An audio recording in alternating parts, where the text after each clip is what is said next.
a waste of potential, as this student went to build a $3 trillion empire. In 1975, a young Bill Gates left Harvard University during his sophomore year to pursue what many thought was a foolish dream. One of his professors remarked, "Such a brilliant kid, what a waste of potential." After learning Gates had moved to Albuquerque to write code for microprocessors, that waste of potential became Microsoft, now one of the most valuable companies in history. The spark came when Gates read about the Altair 8800 microcomputer in Popular Electronics magazine.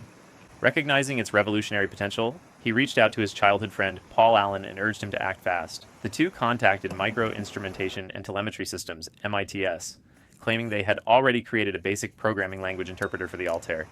In truth, they had written nothing. It was a calculated bluff to buy time and secure a meeting. Over the next 8 weeks, Gates and Allen locked themselves in Harvard's computer lab, working around the clock to write the code. They didn't even have access to an Altair computer, so they built a virtual emulator to test their program. When Allen flew to Metz to demo the software, it was the first time the code would ever run on real hardware. The gamble paid off.